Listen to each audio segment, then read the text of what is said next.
दोस्तों, आज हम आप सभी को 4 धामों में से एक धाम बद्रीनाथ धाम के उन 10 रहस्यों को बताएंगे जिसे भारत के लोग बहुत कम जानते हैं। तो चलिए इस वीडियो की शुरुआत कर लेते हैं, लेकिन उसके पहले एक बार सच्चे दिल से कमेंट बॉक्स में जय बद्री विशाल जरूर लिखिएगा। नंबर 1, पौराणिक कथाएं मिलती है कि पहले भगवान शिव अपने परिवार के साथ बद्रीनाथ में वास करते थे। फिर एक बार श्रीहरि को ध्यान लगाने के लिए एकांत स्थल की तलाश थी, तो उन्हें बद्रीनाथ वाला स्थान पसंद आया। क्योंकि यहाँ शिव जी पहले से निवास कर रहे थे, तो भगवान विष्णु अपने आराध्य से उनका निवास स्थान कैसे मांग सकते थे। तब उनके मन में एक विचार आया और उन्होंने छोटा बच्चा का रूप लेकर जोर जोर से रोना शुरू कर दिया। माता पार्वती की नज़र इस बालक पर पड़ी तो वो उसे चुप कराने की चेष्टा में लग गई, लेकिन बच्चा चुप नहीं हो रहा था। माता पार्वती उस बच्चे को नहीं पहचान पा रही थी, लेकिन शिव जी समझ गए कि वो बालक के रूप में साक्षात विष्णु है। माता पार्वती बच्चे को गोद में लेकर अपने कक्ष में सुलाने के लिए ले जाने लगी, तो शिव जी ने उन्हें रोका और कहा कि ये बालक स्वयं चला जाएगा। पार्वती जी नहीं मानी और उसे गोद में लेकर सुलाने लगी। जब वो सो गया तो वो बाहर आ गई। पार्वती जी के बाहर आने के बाद बालक ने दरवाजे को अंदर से बंद कर लिया।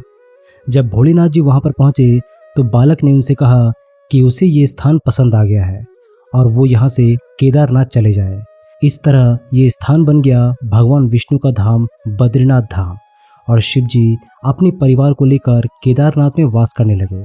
नंबर 2, बद्रीनाथ धाम अलकनंदा नदी के तट पर स्थित 2 पर्वत श्रृंखलाओं के बीच में स्थित है। मंदिर में भगवान की मूर्ति शालिग्राम से निर्मित है। माना जाता है कि शालिग्राम रूप में भगवान विष्णु की इस प्रतिमा को आदिगुरु शंकराचार्य जी ने 8वीं शताब्दी में नारद कुंड से निकालकर स्थापित किया था। शालिग्राम भगवान विष्णु का ही एक रूप है, जिसे राक्षस जलंधर की पत्नी वृंदा के श्राप के कारण भगवान विष्णु ने धारण किया था। नंबर 3, ऐसा माना जाता है कि शंकराचार्य जी द्वारा स्थापित किए जाने के बाद भगवान विष्णु की ये मूर्ति एक बार विलुप्त हो गई। फिर उसके बाद संत रामानुजाचार्य ने मूर्ति को फिर से स्थापित करवाया।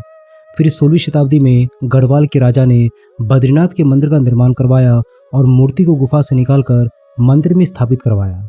चौथा, पुराणों के अनुसार भूकंप, जल प्रलय और सूखे के बाद गंगा लुप्त हो जाएगी, और इसी गंगा की कथा के साथ जुड़ी है बद्रीनाथ और केदारनाथ तीर्थ स्थल की रोचक कहानी।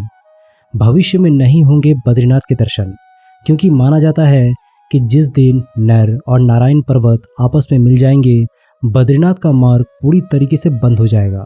पुराणों के अनुसार आने वाले कुछ वर्षों में वर्तमान बद्रीनाथ धाम और केदारेश्वर धाम विलुप्त हो जाएंगे, और वर्षों बाद भविष्य में भविष्य बद्री नाम के नए तीर्थ का उद्गम होगा।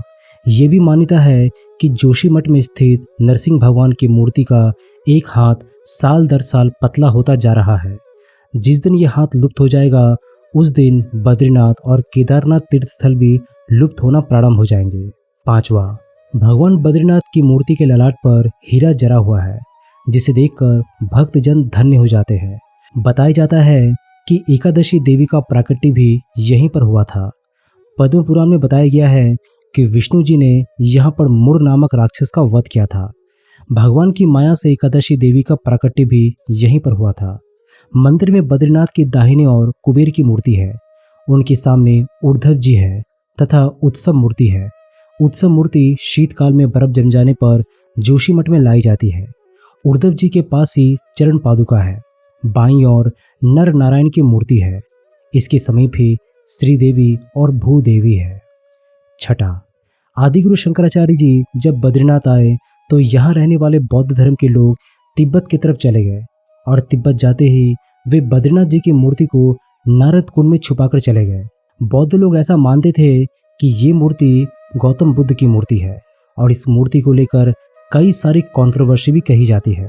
फिर आदिगुरु शंकराचार्य जी ने नारद कुंड से इस मूर्ति को निकालकर इस मंदिर में स्थापित किया था। ऐसा भी कहा जाता है कि यहाँ जो बद्रीनाथ जी की मूर्ति विराजमान है, उसकी रूपरेखा बिल्कुल गौतम बुद्ध की रूपरेखा से मिलती जुलती है, यानी बुद्धिस्ट लोग इसी तरीके से गौतम बुद्ध की मूर्ति बनाया करते थे। 7वां, बद्रीनाथ में अन्य कई प्राचीन स्थल है, जैसे अलकनंदा के तट पर स्थित अद्भुत गर्म झरना, जिसे तप्त कुंड कहा जाता है। एक समतल चबूतरा, जिसे ब्रह्म कपाल कहा जाता है। पौराणिक कथाओं में उल्लेखित एक शाप शिला है, शेषनाग की कथित छाप वाला एक शिलाखंड शेष नेत्र है। भगवान विष्णु के पैरों के निशान है चरण पादुका। बद्रीनाथ से नजर आने वाला बर्फ से ढका ऊंचा शिखर नीलकंठ है, जो गढ़वाल क्वीन के नाम से जाना जाता है। 8वां, वैसे तो हर मंदिर में शंख बजाना शुभ माना जाता है, लेकिन बद्रीनाथ में इस पर रोक है। इसके 2 कारण हैं। पहला कारण ये है कि बद्रीनाथ मंदिर के आसपास का पूरा इलाका हमेशा बर्फ से ढका रहता है।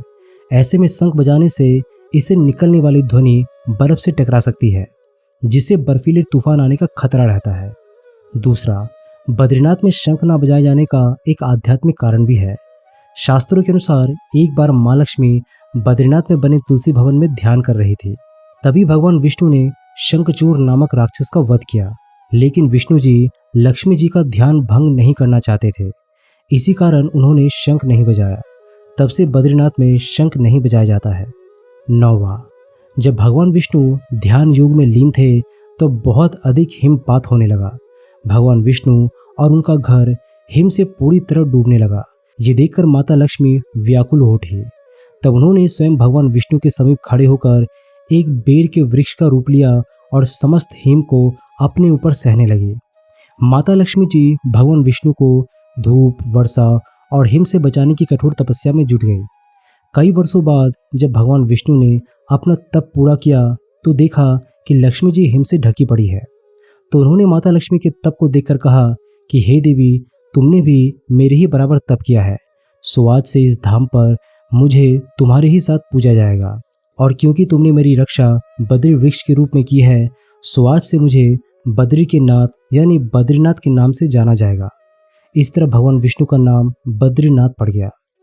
10वां, चारों धामों में से एक धाम बद्रीनाथ धाम के बारे में एक कहावत प्रचलित है कि जो जाए बद्री वो ना आए ओदरी। अर्थात जो व्यक्ति बद्रीनाथ के दर्शन कर लेता है उसे पुनः उदर यानी गर्भ में नहीं आना पड़ता, मतलब दूसरी बार जन्म नहीं लेना पड़ता। शास्त्रों के अनुसार मनुष्य को जीवन में कम से कम 2 बार बद्रीनाथ की यात्रा जरूर करनी चाहिए। दोस्तों, क्या आपने बद्रीनाथ जी के दर्शन किए हैं? अगर हाँ, तो इससे जुड़े सभी अनुभव हमसे जरूर शेयर कीजिएगा। वीडियो पसंद आए तो वीडियो को लाइक, शेयर और चैनल को सब्सक्राइब जरूर कर दीजिएगा। मैं हूं आपका दोस्त प्रदीप। जल्दी मिलता हूं आप सभी के साथ एक नई वीडियो के माध्यम से। तब तक के लिए अपना ख्याल रखिएगा।